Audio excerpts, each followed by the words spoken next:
अस्सलाम वालेकुम नाजरीन, आप देख रहे हैं आईएनएन चैनल। मैं हूं शेख अहमद अली। इस न्यूज़ बुलेटिन में आइए नज़र डालते हैं दिन भर की बड़ी खबरों पर।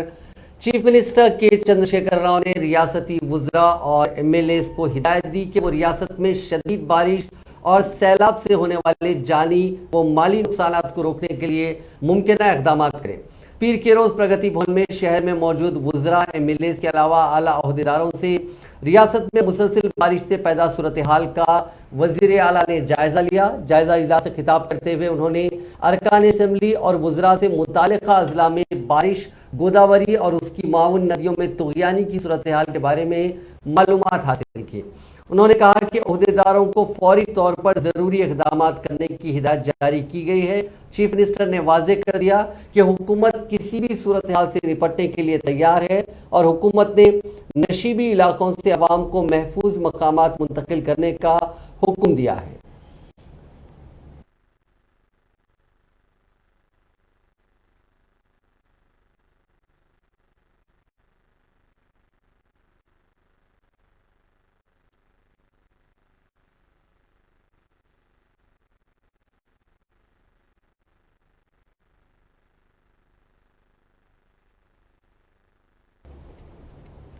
हैदराबाद में जारी मुसलसिल बारिश के दौरान पुराने शहर में एक मकान की दीवार मुनहदिम हो गई, जिसके नतीजे में एक खातून जख्मी हो गई।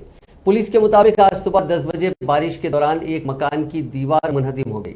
इस हादसे में किसी भी तरह का कोई जानी नुकसान नहीं हुआ, अलबत्ता एक खातून जख्मी हो गई। जख्मी खातून की शिनाख्त परवीन के तौर पर की गई। खातून को फौरी तौर पर इलाज के लिए उस्मानिया हॉस्पिटल मुंतकिल कर दिया गया।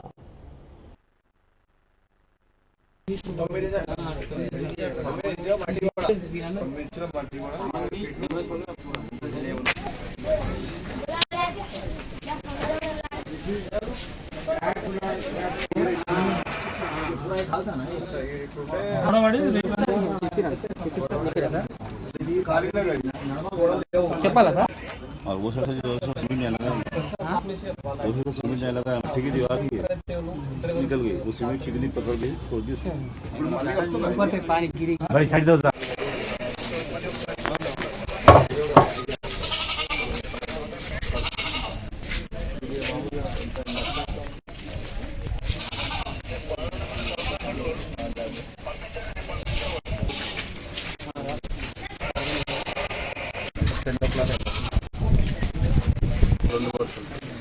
रूम के अटैच सब रूम सपरेट बैठ ऑफ आउट ऑफ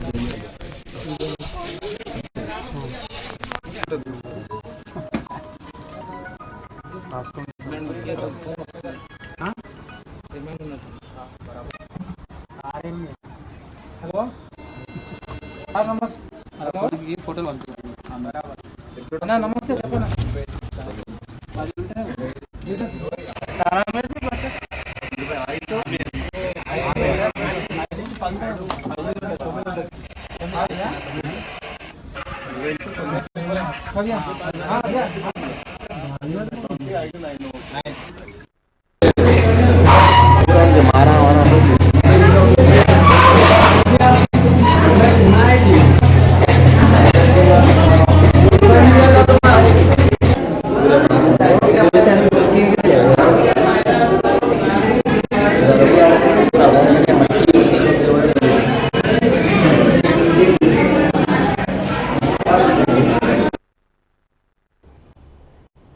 निजामाबाद में वाक़े श्री राम सागर प्रोजेक्ट में बारिश और सैलाब का पानी तेजी से दाखिल हो रहा है।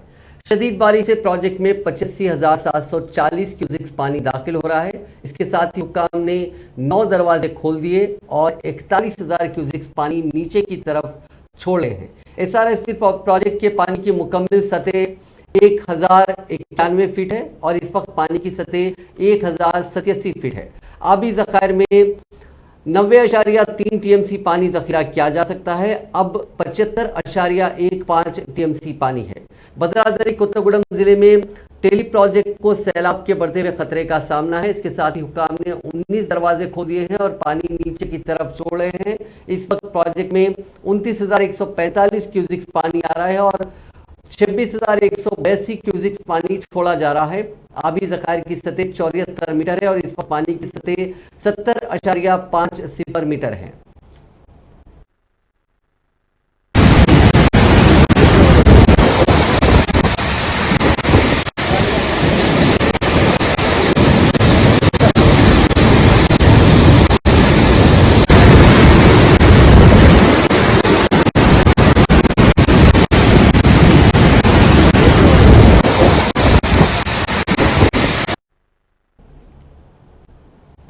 तेरह जुलाई को मुनक्किद होने वाला ई-सेट मुलतवी कर दिया गया है। बोर्ड ऑफ हायर एजुकेशन के चेयरमैन लिम्बादरी ने ऐलान किया कि रियासत में शदीद बारिश की वजह से इम्तिहान मुलतवी किया गया है। उन्होंने कहा कि इम्तिहान की नई तारीख का ऐलान जल्द किया जाएगा। ताहम ये वाज़ेह किया गया है कि एमसेट के इम्तिहानात मामूल के मुताबिक मुनक्किद होंगे। हुक्काम ने ऐलान किया कि ज़राअत और फार्मेसी स्ट्रीम के इम्तिहानात इस माह की 14 और 15 तारीख को होंगे। इंजीनियरिंग के इम्तिहानात इस महीने की 18, 19 और 20 तारीख को ही होंगे। रियासत में गुज़िश्ता चंद दिनों से मूसलाधार बारिश ने तबाही मचा रखी है। मूसलाधार बारिश ने निज़ाम ज़िंदगी दरहम भरहम कर दिया है। नशीबी इलाके ज़ेर आब आने से लोगों को शदीद मुश्किलात का सामना है। इसी तनाजुर में हुकूमत ने 11, 12 और 13 तारीख को तालीमी इदारों में तातीलात का ऐलान किया है। इसी तरतीब में 13 तारीख को होने वाले ई-सेट को मुलतवी किया गया है। तेलंगाना में शदीद बारिश के पेश नज़र हुकूमत ने तमाम किस्म के तालीमी इदारों को 3 दिन के तातीलात का ऐलान किया है। इस वजह से काकतिया और उस्मानिया यूनिवर्सिटियों में मुनक्किद होने वाले इम्तिहानात मुलतवी कर दिए गए हैं। मुसलसल बारिश की वजह से हुकाम ने काकतिया यूनिवर्सिटी में पीर और मंगल को होने वाले डिग्री और पीजी इम्तिहानात को मुलतवी कर दिया है। रजिस्ट्रार ने ऐलान किया कि वो जल्द ऐलान करेंगे कि इम्तिहानात दोबारा कब मुनक्किद किए जाएंगे। उस्मानिया यूनिवर्सिटी ने आज से 3 दिन की तातील का ऐलान किया है, जिसके नतीजे में पीर से चारशुम्बे तक होने वाले तमाम इम्तिहानात मुलतवी किए गए हैं। ओहदेदारों ने बताया कि इस माह की 14 तारीख से मुनक्किद होने वाले इम्तिहानात जून के तू रहेंगे। उन्होंने कहा कि मुलतवी इम्तिहानात की नई तारीख का ऐलान वेबसाइट के जरिए किया जाएगा। वजीर बल्दी नज़्म व नस्क के.टी. रामाराव ने राजन्ना सिलसिला जिले के ओहदेदारों को हिदायत दी कि वो शदीद तरीन बारिश की पेशगोई के पेश नज़र जिले में चौकस रहें और हेडक्वार्टर्स में दस्तियाब रहें। उन्होंने फ़ोन पर कलेक्टर अनुराग जयंती और एसपी राहुल हेगड़े से बात की और ज़िले में बारिश की सूरत हाल का जायज़ा लिया। उन्होंने किसी भी नागहानी वाक़े से निपटने के लिए किए जाने वाले एहतियाती इक़दाम से भी वाकिफियत हासिल की। वज़ीर मौसूफ ने ओहदेदारों से ख्वाहिश की कि वो एहतियाती इक़दाम करें ताकि मिड मैनियर, अपर मैनियर, आनंदगिरी प्रोजेक्ट्स और मैनियर रिवर के करीब कोई भी नागहानी वाक़या पेश न आए। उन्होंने कहा कि नहरों, छोटी दरियाओं, तालाबों और चेक डैम्स के करीब भी एहतियाती इक़दाम किए जाएँ। उन्होंने निशानदेही करते हुए कहा कि महकमे इमारत और शवारे के ओहदेदारों को चाहिए कि वो रोड, ब्रिजेस, कलवर्ट्स और ब्रिजेस के करीब मजीद चौकस रहें। रेवेन्यू, पंचायत राज, आबपाशी, बिजली, पुलिस और सेहत के महकमे जात के ओहदेदारों को हिदायत दी गई है कि वो निचली सतह पर तालमेल के साथ काम करें। महकमे बिजली के ओहदेदारों को हिदायत दी गई है कि वो आवाम को बिजली के टूटे हुए तारों, बिजली के पोस्ट और ट्रांसफार्मर्स के बारे में चौकस करें। चूंकि स्कूल्स के लिए तातीलात का ऐलान किया गया है, बेमुलवाड़ा के मंदिर में ज़ायद अफराद की आमद का इम्कान है, इसलिए ओहदेदारों को चाहिए कि वो मंदिर के करीब किसी भी नागहानी वाक़े को रोकने के लिए तमाम तरह के एहतियाती इक़दाम करें। टीआरएस की रुकने कानून साज काउंसिल के कविता ने महकमे मौसमियात की जानिब से मजीद 2 दिन तक तूफानी बारिश की पेशकयासी के बाद कलेक्टर निजामाबाद सी नारायण रेड्डी और स्पेशल ऑफिसर ट्रिशेना से फ़ोन पर बात करते हुए हालात का जायजा लिया। कविता ने कहा कि बारिश के सबब बरखी की सरबराही में खलल पड़ा है और कई फसलें ज़ेरे आब आ गई हैं। उन्होंने ओहदेदारों से कहा कि वो निजामाबाद जिले में शदीद बारिश के पेश नज़र मुसलसिल चौकस रहें और मुतासरा इलाकों में फौरी राहतकारी के इक़दाम करें ताकि अवाम को राहत मिल सके। उन्होंने बरखी की मौसर सरबराही के अलावा दीगर बुनियादी सहूलतों को यकीनी बनाने की हिदायत दी। उन्होंने मजीद कहा कि तमाम सैलाब ज़दा इलाकों में राहतकारी इक़दाम में तेज़ी लाएँ ताकि कोई जानी नुकसान न हो। अलावाजी नशीबी इलाकों, शाहराहों और पुलों पर खुसूसी निगरानी की हिदायत दी। MLC कविता ने कहा कि नंदीपेट, श्रीकोंडा और बोधन इलाकों में आवाम के लिए स्पेशल एम्बुलेंस का इंतजाम करें। दुख्तर वज़ीर आला ने कहा कि जिन किसानों की फसलें तबाह हो चुकी हैं उन्हें घबराने की ज़रूरत नहीं है। रियासती हुकूमत उनके साथ खड़ी है और उनको हर मुमकिन मदद फराहम करेगी। सैलाब की सूरत हाल पर मुसलसल निगरानी के लिए हुकूमत की जानिब से मुकर्रर करदा स्पेशल ऑफिसर क्रिस्टिना निजामाबाद का जल्द दौरा करेंगी। सदारती उम्मीदवार द्रौपदी मुर्मू का रियासत का दौरा मंसूख कर दिया गया है। सदारती उम्मीदवार द्रौपदी मुर्मू मंगल को शाम 5:30 बजे बेगमपेट हवाई अड्डे पर पहुंचने वाली थी, लेकिन शदीद बारिश की वजह से उनका ये दौरा मंसूख कर दिया गया। पहले यह बताया गया था कि द्रौपदी मुर्मू हैदराबाद को मंगल यानी 12 जुलाई को पहुंचेंगी। इस दौरान वो तेलंगाना के दानिश्वरों के साथ एक कॉन्फ्रेंस में शिरकत करने वाली थी। इसके अलावा बीजेपी एमएलएज और एमपीज ने भी द्रौपदी मुर्मू का शानदार इस्तकबाल करने का मंसूबा बनाया था। एक बड़ी रैली का भी मंसूबा बनाया गया था, लेकिन इस दौरे की मनसूखी की वजह से बीजेपी कायदीन को मायूसी हुई है। तेलुगुदेशम पार्टी ने पीर के रोज एनडीए के सदारती उम्मीदवार द्रौपदी मुर्मू की तायद का ऐलान किया है। तेलुगुदेशम पार्टी के सरबराह एन चंद्रबाबू नायडू ने पार्टी की स्ट्रैटेजिक कमेटी के इजलास में मुर्मू की तायद का ऐलान किया। यहां जारी करदा एक रिलीज में यह बात बताई गई। टीडीपी हमेशा समाजी इंसाफ के साथ खड़ी रहेगी। साबिक में टीडीपी ने सदारती ओहदे के लिए के.आर. नारायणन और डॉक्टर एपीजे अब्दुल कलाम की तायद की थी। इस जज्बे के तहत टीडीपी ने कहा कि वो मुर्मू की तायद करने का फैसला कर चुकी है। मुर्मू पहली आदिवासी खातून हैं जिन्हें सदारती उम्मीदवार बनाया गया है। रियासती वजीर कोपुला ईश्वर ने कहा है कि चीफ मिनिस्टर केसीआर अक़लियतों की फलाह बहबूद और तरक्की के लिए खुलूस नीयत के साथ आगे बढ़ रहे हैं। उन्होंने एक बयान में कहा कि तेलंगाना हुकूमत ने अक़लियतों की फलाह बहबूद और तरक्की के लिए 9,000 करोड़ से ज़ायद की रकम खर्च की है। वजीर ईश्वर ने कहा कि बैंकों के ताउन से सब्सिडी पर 5,000 खानदानों की मदद और ताउन करने का फैसला किया गया है। इस मकसद के लिए 50 करोड़ रुपए मख्तस किए गए हैं और जो लोग अहल हैं वो ऑनलाइन के जरिए OBMMS इस वेबसाइट के जरिए ऑनलाइन दरखास्तें दे सकते हैं। आंध्र प्रदेश के तकरीबन 39 भक्त जो 4 रोज कबल अमरनाथ गार के करीब बादल फट पड़ने के बाद आए सैलाब के बाद लापता बताए गए थे, उनका पता चला लिया गया है और ये भक्त महफूज हैं। रियासती हुकूमत ने पीर के रोज ये बात कही। ताहम राजा महेंद्र ओरम की 2 खवातीन और नेल्लूर से ताल्लुक रखने वाला एक 11 रुकनी खानदान ताहाल लापता बताया गया। रियासती हुकूमत की जानिब से जारी डेटा में ये बात बताई गई। नेल्लूर का एक और ग्रुप जो 18 अफराद पर मुश्तमिल था, उसका इतवार तक पता नहीं चल पाया था, मगर आखिरकार इस ग्रुप का पता चल गया। माँ बाकी भक्तों की तलाश के लिए जम्मू कश्मीर में बचाव व तलाशी का काम जारी है, मगर अभी तक इसमें कामयाबी नहीं मिली है। नई दिल्ली में आंध्र प्रदेश भवन दफ्तर रियासत के उन भक्तों को वापस उनके मकामात तक पहुंचाने की इक़दाम कर रहा है। तेलंगाना से ताल्लुक रखने वाली 4 तुलबा ने जेईई 2022 मेन इम्तिहान के पर्चे अव्वल में 100 NTA स्कोर किया। पेपर को नेशनल टेस्टिंग एजेंसी ने ये पीर को ये नतायज जारी किए गए हैं। वाई यशवंत, VS अंकित, चट्टोपाध्याय, धीरज कोरकोंडा और रुपेश बयानी ने BTech के पर्चे में 100 NTA हासिल किया। ये 4 तुलबा रियासत में टॉपर रहे। बहैसियत मजमूई 14 तुलबा बशमूल तेलंगाना से ताल्लुक रखने वाले 4 तुलबा ने 100 NTA स्कोर हासिल किया। JC मेन 2022 सेशन बराए BTech एक था 24 जून माफ कीजिएगा एक था 30 जून मुनक्किद किया गया था। जुमला 24 उम्मीदवारों ने पेपर 1 माफ कीजिएगा जुमला 8,72,432 उम्मीदवारों ने इसके लिए अपना रजिस्ट्रेशन करवाया था। तेलंगाना पब्लिक सर्विस कमीशन ने ग्रुप 1 की मुलाजिमतों के लिए दरखास्त दाखिल करने वाले उम्मीदवारों को एक अहम इतला दी है। 503 मुलाजिमतों के लिए बड़ी तादाद में दरखास्तें मौसूल हुई हैं। ताहम इन दरखास्तों में गलतियों को दुरुस्त करने का मौका दिया गया है, जिसमें कहा गया कि उम्मीदवार इस महीने की 19 से 21 तारीख तक अपनी दरखास्तों में तरमीम कर सकते हैं। उम्मीदवार वेबसाइट www.tspsc.gov.in के जरिए दरखास्तों में तरमीम कर सकते हैं। ताहम तरमीम के लिए मुताल्लिका दस्तावेजात को अपलोड करने का मशवरा दिया गया। दरियासना TSPSC ने पहले ही कहा था कि ग्रुप 1 की मुलाजिमतों को पूरा करने के लिए इब्तिदाई इम्तिहानात 16 अक्टूबर को होंगे। मेंस जनवरी या फरवरी में कराए जाएंगे।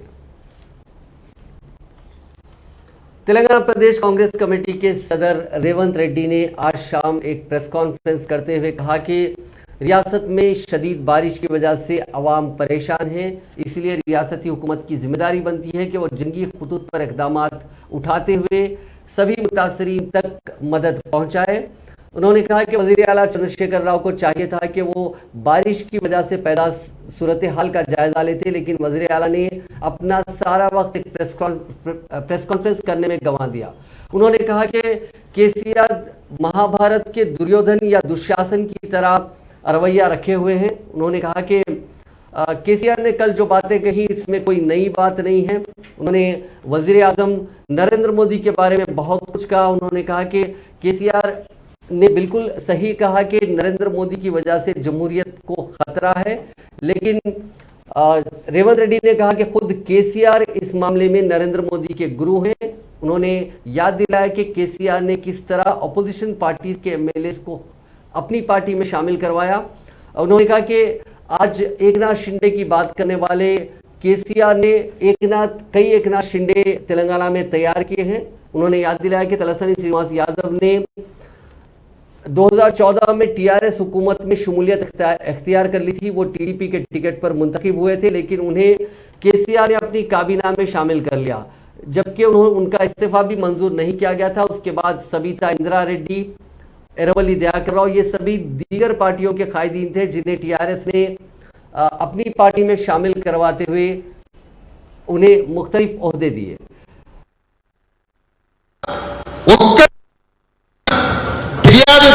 నివేదికతోటి సిబిఐ విచారణ ఉన్న దాంట్లో మీద ఆల్రెడీ 2 కేసులు కాంగ్రెస్ పార్టీ కేసీఆర్ పాల్పడ్డ అవినీతి మీద సిబిఐ కేసులు చేసింది.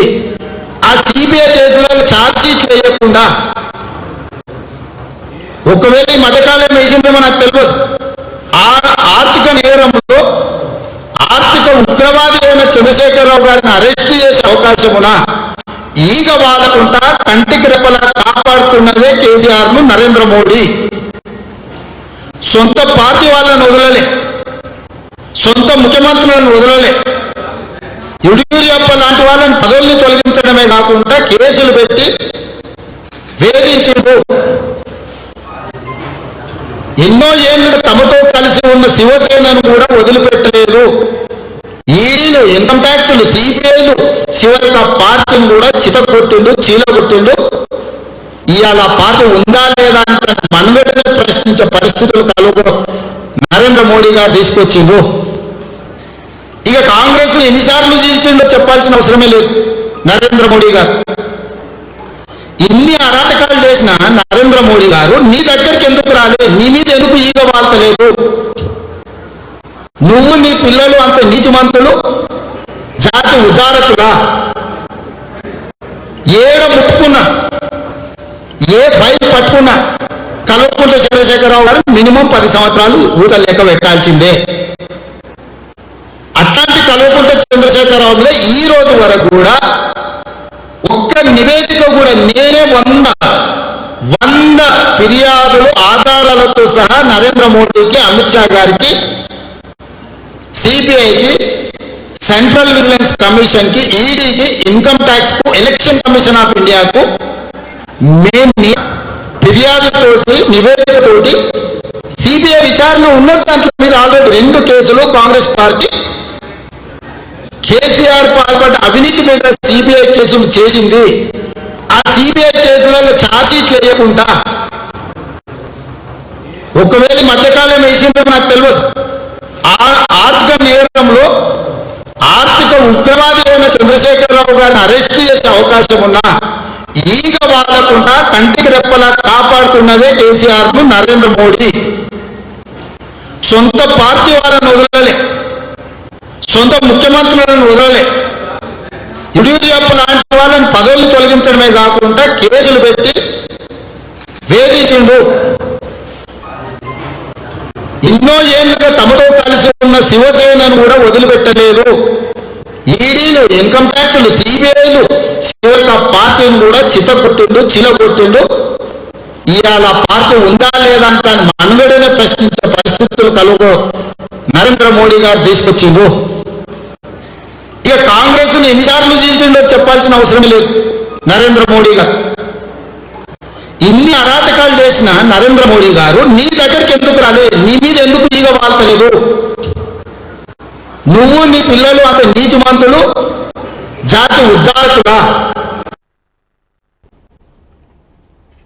कांग्रेस के सीनियर लीडर व साबिक वजीर मोहम्मद अली शब्बीर ने इल्जाम लगाया कि वजीर आजम नरेंद्र मोदी और चीफ मिनिस्टर के चंद्रशेखर राव दोनों ही आइन का एहतराम नहीं करते और दोनों ने अपोजिशन जमातों में इनहराफ की हौसला अफजाई के जुर्म का इर्तिकाब किया है।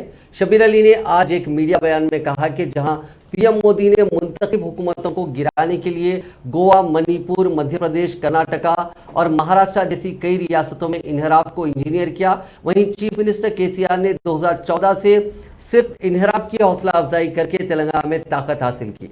शब्बीर अली ने निशानदेही की कि केसीआर ने जून 2014 में इख्तियार के पहले 2 सालों के दौरान अपोजिशन कांग्रेस, टीडीपी और बीएसपी के 4 एमपीज, 25 एमएलए और 18 एमएलसी टीआरएस में खींच लिए थे। दूसरी मियाद में 12 एमएलए को टीआरएस में शामिल कर लिया।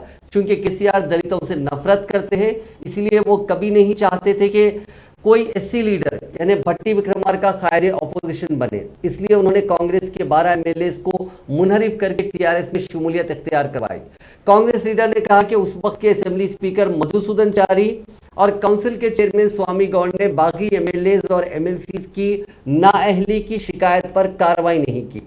केसीआर ने जमहूरियत और आइन का इस हद तक मजाक उड़ाया कि उन्होंने तलसानी श्रीनिवास यादव को टीडीपी एमएलए के तौर पर इस्तीफा दिए बगैर अपनी काबीना में बतौर वजीर शामिल किया।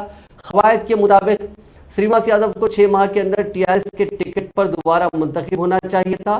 ताहम सीएम केसीआर के कहने पर उस वक्त के स्पीकर ने 1 साल गुजरने के बाद भी कोई कार्रवाई नहीं की। उस वक्त के गवर्नर ईएसएल नरसिम्हन ने भी 6 माह बाद तलसानी को वजीर रहने की इजाजत देकर आइन की खिलाफ वर्जी की। शब्बीर अली ने कहा कि बीजेपी और टीआरएस दोनों आइन की खिलाफ वर्जी के जुर्म में बराबर के शरीक हैं। उन्होंने कहा कि अजीब बात यह है कि केसीआर अब पीएम मोदी को उन जराइम के लिए निशाना बना रहे हैं जो उन्होंने खुद कई बार किए हैं। तेलंगाना के चीफ मिनिस्टर चंद्रशेखर राव की प्रेस कॉन्फ्रेंस के एक दिन बाद भारतीय जनता पार्टी की रियासती इकाई ने रद्द-ए-अमल जाहिर करते हुए वज़ीर आज़म के खिलाफ बयान को गैर जिम्मेदाराना और इश्तियाल अंगेज करार देते हुए उसकी मजम्मत की। पीर को एक बयान में पार्टी ने सवाल किया कि केसीआर हिंदुस्तान की तरक्की के खिलाफ क्यों है। तेलंगाना बीजेपी इंचार्ज तरुण चुग ने कहा कि केसीआर ने ऐसा पहली बार नहीं किया। वो वजीर आजम के खिलाफ नाज़िबा जबान इस्तेमाल करने के आदी मुजरिम रहे हैं, जिनकी दुनिया एक अजीम सियासतदान के तौर पर ताज़ीम करती है। क़ब्ल वक्त इंतखाबात के बारे में केसीआर के तबसरों पर बीजेपी ने चैलेंज कबूल किया और कहा कि रियासत से असेंबली को डिसॉल्व करने और नए मैंडेट के लिए वो तैयार हैं। तरुण चुग ने कहा कि बीजेपी वसत मुद्दती इंतखाबात का सामना करने के लिए तैयार है, चाहे वो अब से 15 दिन के अंदर ही क्यों ना कराए जाएं। उन्होंने कहा कि अच्छी चीजें जल्द होनी चाहिए। कौमी नायब सदर बीजेपी डी.के. अरुणा ने पार्टी ऑफिस में मीडिया से बात करते हुए बताया कि रजाकारों की तरह हुकूमत करने वाले वजीर आला चंद्रशेखर राव को वजीर आजम नरेंद्र मोदी पर तनकीद करने का कोई हक नहीं है।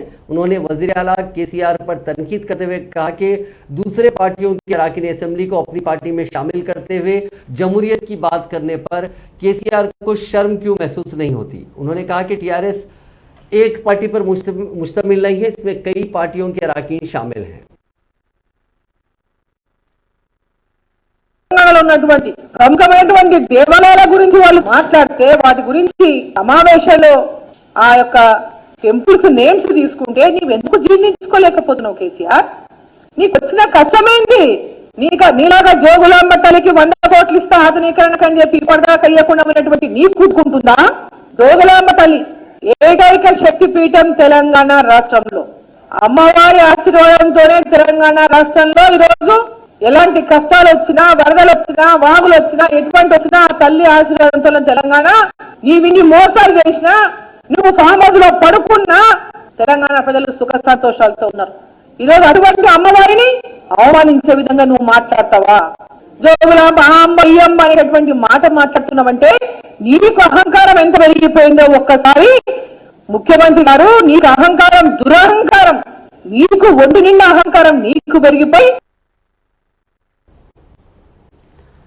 बीजेपी के रुकन राज्यसभा डॉक्टर के लक्ष्मण ने वजीर आला चंद्रशेखर राव की जानिब से वजीर आजम मोदी पर की जाने वाली तनकीदों पर तबसरा करते हुए बताया कि वजीर आला बीजेपी की कौमी आमिला मीटिंग और परेड ग्राउंड के जलसे आम की कामयाबी से बौखलाहट का शिकार होकर वजीर आजम पर बेबुनियाद और झूठे इल्जामात आयद कर रहे हैं। उन्होंने बताया कि तेलंगाना में यूपी की तर्ज की हुकूमत के लिए रियासत के अवाम बीजेपी को इख्तिदार पर फायज करने के लिए महज इसलिए बेचैन और बेकरार हैं कि योगी आदित्यनाथ ने 15 करोड़ गरीब अवाम, जिसमें 5 करोड़ मुसलमान भी हैं, उन्हें चावल, तेल, गेहूं दिया है और 5 लाख अफराद को 5 साल में सरकारी मुलाजमतें और 50 लाख अफराद को मकानात फराहम करने के इकदाम किए हैं।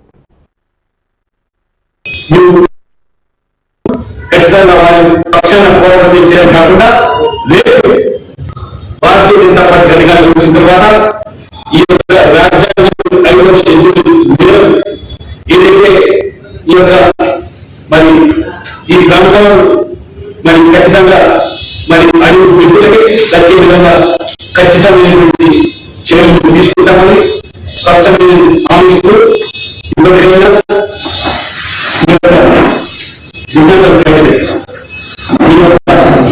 ఈ జైల్లో అధ్యక్షుడితో ఎంతో పాల్గొంది రాజకీయ మనుగడ ప్రసారాలు. ఎందుకంటే మీరు ఈ రాష్ట్రాన్ని దివాళ తీశారు. దివాళ తీయడమే కాకుండా ఇవాళ ఆర్టీసీ ఛార్జీలు, కరెంట్ ఛార్జీలు, భూముల విలువలు పెంచి ఇవాళ మధ్య ఆదాయం ద్వారా 30,000 కోట్ల మరి ఆదాయం సమకూరుతున్న మీరు ఇవాళ మరి డిస్కౌంట్ బకాయిలు చేసిన రాష్ట్రాన్ని అందరికీ దృష్టికి తీసుకొచ్చారు.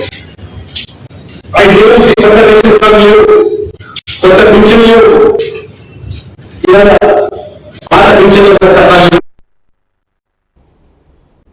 बॉक्सिंग चैंपियन निखत जरीन 27 और 28 अगस्त को मुनक्किद होने वाली एनएमडीसी हैदराबाद मैराथन का फेस होंगी, जिसमें मुख्तलिफ ज़मरों में तकरीबन 15,000 रनर्स हिस्सा लेंगे। ये ऐलान पीर को यहाँ तकरीब के आगाज़ के मौके पर किया गया। निखत ने वीडियो कॉल के जरिए बात करते हुए कहा कि वो मैराथन से वाबस्ता होने पर खुश हैं।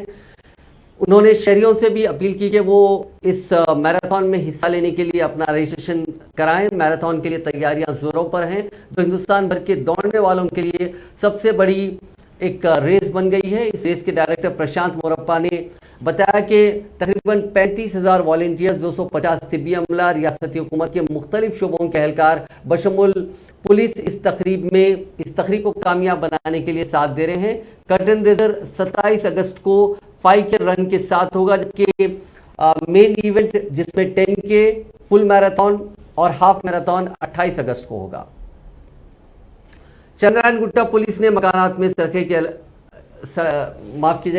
चंद्रनारायण गुट्टा पुलिस ने मकानात में सुरखे के अलावा बकरियों की चोरी के वाकयात में मुलविस मुजरिमीन की टोली को गिरफ्तार किया। इस टोली को सीसीटीवी फुटेज की मदद से गिरफ्तार किया गया।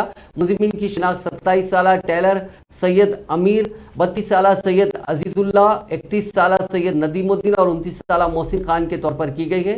इस टोली का एक और रुकन मोहम्मद बशीर साकिन बंदलागोड़ा फरारी में है, पुलिस उसे तलाश कर रही है। इस टोली ने 23 मवेशियों को नामालूम अफराद को इन चोरी के मवेशियों को फरोख्त कर दिया था। ये टोली सरखे के दीगर वारदातों में भी मुलविस बताई गई है।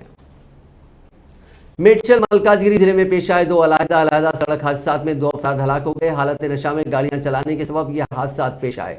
सुरारम से ताल्लुक रखने वाले प्रवीण कार से कुकटपल्ली की सिम जा रहा था कि गाजुला रामाम इलाके के करीब उसने कार का तवाजुन खो दिया, जिसके नतीजे में उस कार ने कलवट को टक्कर दे दी। हादसा इतना शदीद था कि 3 मरतबा ये कार उलट गई और प्रवीण मौके पर ही हलाक हो गया, जबकि इसका एक साथी जख्मी हो गया। इस हादसे में कार को शदीद नुकसान पहुंचा। इत्तला मिलते ही पुलिस वहां पहुंची, जिसने जख्मियों को इलाज के लिए अस्पताल मुंतकिल कर दिया और इस सिलसिले में एक मामला दर्ज करके जांच शुरू कर दी। संगारेड्डी जिले के अन्नाराम से 2 दोस्तों के साथ डुंडीगल की सिम्स बाइक पर जाने के दौरान गागीलापुर इलाके के करीब बाइक चलाने वाले ने उसका तवाजुन खो दिया और ये बाइक रोड डिवाइडर से टकरा गई। इस हादसे में महेश नामी शख्स जख्मी हो गया। इसको इलाज के लिए अस्पताल मुंतकिल किया गया, जहां इलाज के दौरान उसकी मौत हो गई। हैदराबाद के पुराने शहर में बिजली का झटका लगने से एक 52 साला शख्स की मौत हो गई। ये वाकया पीर को मीर चौक थाने के इलाके काली कमान में पेश आया। मुतवफ़ी की शिनाख्त नित्यानंद जेना के तौर पर की गई है। वो मोटर ठीक करते वक्त इस इलेक्ट्रिक्यूशन का शिकार हुआ।